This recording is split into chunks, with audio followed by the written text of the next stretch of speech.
আলাইকুম। আশা করছি আপনারা সকলেই ভালো আছেন, সুস্থ আছেন। তো my dear listener, welcome back in রহস্যময় পৃথিবীর কৌতূহল। আপনাদেরকে জানাই শুভেচ্ছা ও স্বাগতম।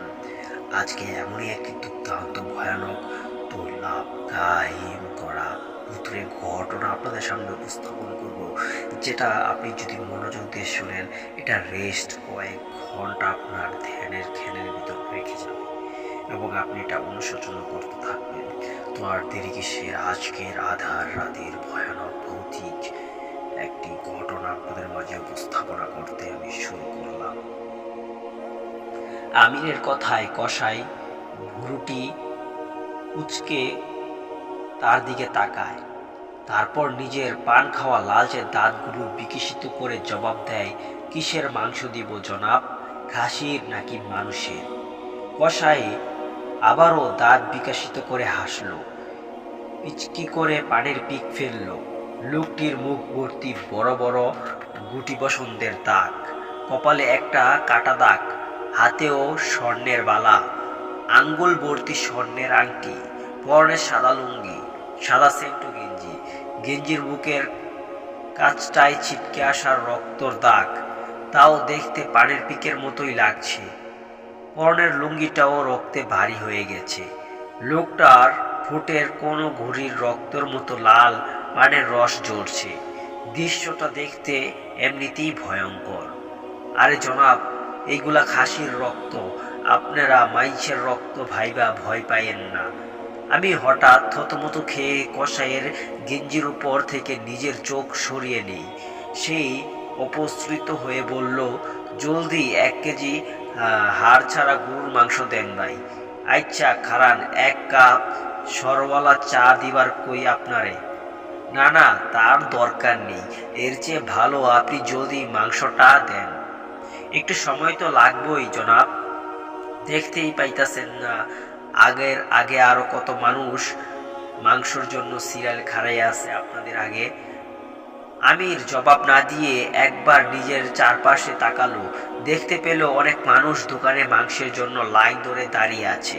তবে তার স্পষ্ট মনে আছে, সে যখন মাংস কিনতে এসেছিল তখন এখানে কেউ ছিল না।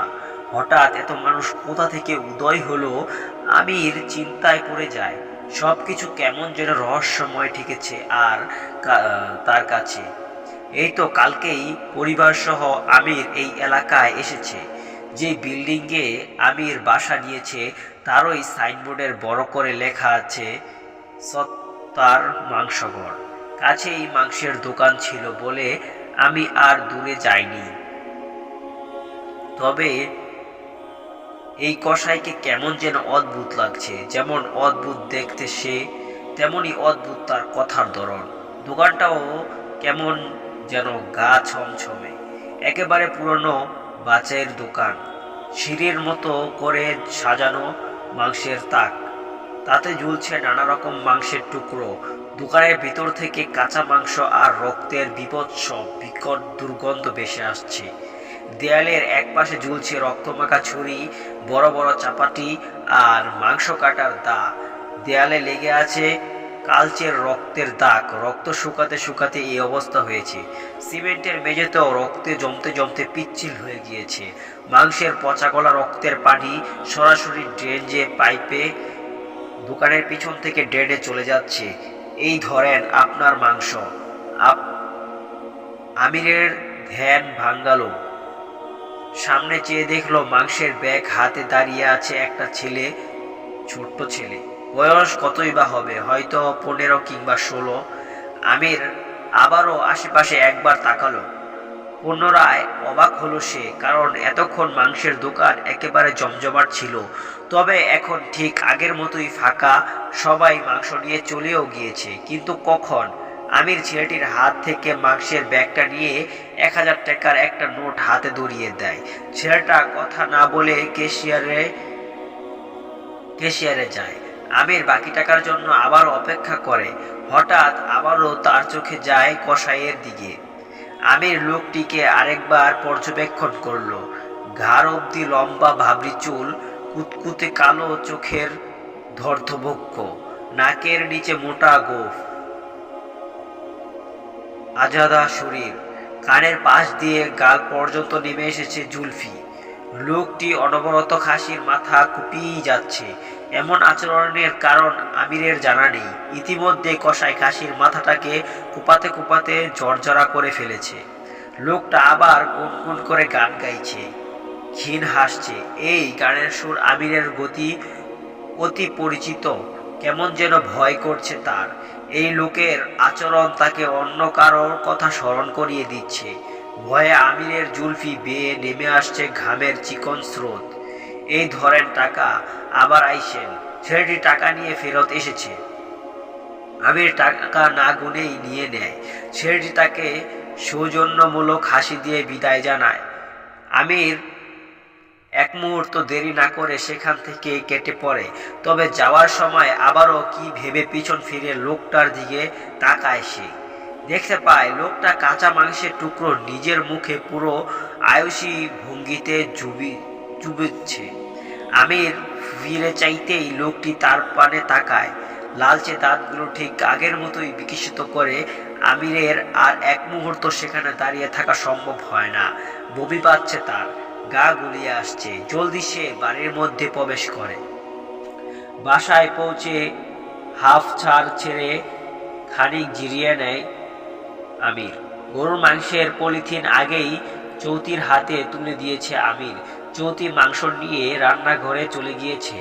ফ্যানের রেগুলেটর বাড়িয়ে গায়ের ভেজা শার্টটা খুলে বসতেই চৌতি এসে এক গ্লাস লেবুর শরবত আমিরের দিকে বাড়িয়ে দেয়। আমির তাকাতেই চমকে ওঠে। চৈতি তাকে লেবুর শরবত নয়, বরং এক গ্লাস রক্ত এনে দিয়েছে। গ্লাসের মধ্যে দুটো চোখ, মানুষেরই চোখ। আমিরের দিকে চেয়ে আছে চোখ দুটো। অদ্ভুতভাবে কি নিকৃষ্ট সেই চাউনি। আমিরের কপাল বেয়ে আবারও ঘামের লম্বা স্রোত গড়িয়ে পড়ে। সেই চৌতির দিকে চেয়ে অমতা অমতা করে বলে, এই চৈতি, মাথা নষ্ট হয়ে গিয়েছে কি তোমার? কি এনেছো এইসব? রক্ত কার? রক্ত? চোখ দুটো কার চৈতি? কথা বলছো না কেন? আমির চৌতির বহু দৌড়ে ঝাঁকুনি দিতেই হাত থেকে গ্লাসটা ছিটকে পড়ে যায়। কাচের টুকরো ঘর জুড়ে বিছিয়ে পড়ে। চৌতি কোনো জবাব না দেয়। চেয়ে থেকে আমিরের কৃষ্ণ কালো নয়ন জুড়ের দিকে। আমির তাকে অনবরত ঝাঁকিয়ে ঝাঁকিয়ে প্রশ্ন করছে।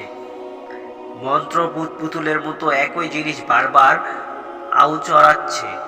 এক সময় জবাব না পাওয়া বিরক্ত হয়ে চৌতি বাহু ছেড়ে দিয়ে নিজের চুল খামচে ধরে। চৌতি তখনও নিজের জায়গায় স্থির। হঠাৎ সেই ধুকধক পিছিয়ে ভাঙ্গা কাচের বড় টুকরো হাতে তুলে নেয়। আমির কিছু বুঝে ওঠার আগেই কাচের টুকরোটা নিজের চোখের ভিতর সজোরে ঢুকিয়ে দেয়। গটগট করে চোখ বেয়ে রক্ত গড়িয়ে পড়ে। চোখের মণি গলে ভিতরে ঢুকে গিয়েছে। চৌতির কোনো প্রতিক্রিয়া নেই। সে হাসছে, শান্তির হাসি হাসছে। আমির কিছু বলবে, সেই ভাষাও তার কাছে জবাব নেই। আপনার হাতের খাসির মাংসের ঝোল আমিও খেতে চাই, নিরেট স্বরে চৈতি বলল। চোখ থেকে কাচের টুকরোটা এক ঝটকায় বের করে মুখের মধ্যে দিয়ে গিলে ফেলল সে। মুহূর্তেই গলা দিয়ে বেরিয়ে আসলো ভাঙ্গা কাচের টুকরোটা। কি ভয়ঙ্করভাবে কাচের রক্ত গলার ভিতরটা ঠেলে বাইরে বেরিয়ে আসছে। চৈতির মুখে তখনও হাসির ছোটা। আমির ভয়ে চিৎকার করে উঠল, চৈতি, কি হয়েছে তোমার? কি হয়েছে? রান্নাঘর থেকে চৈতি দৌড়ে এলো। ঘর্মাক্ত আমিরকে দেখে অস্থির হয়ে বলল, এত ঘামছো কেন? ফ্যান তো পুরো বাড়ানো। আমির চৌতির দিকে ভালো করে একবার দেখলো, সব কিছু ঠিক আছে। তাহলে এতক্ষণ সে যা দেখেছিল তা কি কেবলই কোনো দুঃস্বপ্ন নাকি ভ্রম? কিন্তু তাই বলে দিন দুপুরে এমন বাস্তবিক ভ্রম? দাঁড়াও, আমি তোমার জন্য লেবুর শরবত বানাইয়া আনি। বাহির থেকে আইসো তো, তাই হয়তো শরীর খারাপ লাগতেছে। লেবুর শরবতের নাম শুনতেই আমিরের ভিতরটা ধক করে উঠল।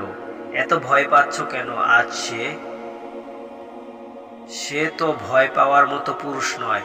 ভয় পাওয়া তো নারীদের কাজ। তবে সে কেন এত ভয় পাচ্ছে? আমার কিছু লাগবে না, কিছু না। তুমি ঠিক আছো দেখি, আমার পাশে এসে বসো। চৈতি কিছু বুঝতে পারছে না। আমিরের মাথায় হাত বুলিয়ে সে বলল, না না, এখন মাংস লাইগা যাইব, পরে কি পুরা মাংস খাইবা? হ্যাঁ, মাংস, খাসির মাংস যে আনছিলাম মনে নাই? খাসির মাংস? কেন 2 ঘন্টা সব ভুইলা গেছো? আসতাছি, একটু বসো। চৈতি উঠে রান্নাঘরে হনহরিয়ে চলে যায়। তবে আমিরের ভয় আগের থেকে আরো বেড়ে গিয়েছে। এই বাসায় আসার পর থেকে তার সঙ্গে কি হচ্ছে এই সব? সে তো গরুর মাংস এনেছিল, চৈতি খাসির মাংসের কথা বলল কেন? আর 2 ঘন্টা ভুলে যাওয়ার কথা কেন উঠল? সে না একটু আগেই বাসায় এসেছে? মাথা কাজ করছে না তার। আমিরের কানে আবারও সেই শব্দ এসে ধাক্কা খেলো, আপনার হাতের খাসির মাংসের ঝোল আমিও খেতে চাই। ঘটনা আমি খাসির মাংস রাঁধতে জানি। লেখক ইসরাত জাহান। বিদ্রোহ। ঘটনার লেখার ছোট ভুল ক্ষমা সুন্দর দৃষ্টিতে দেখবেন। সম্ভব হলে সব শেষ কমেন্টে জানাতে ভুলবেন না কেমন লেগেছে আজকের ঘটনা।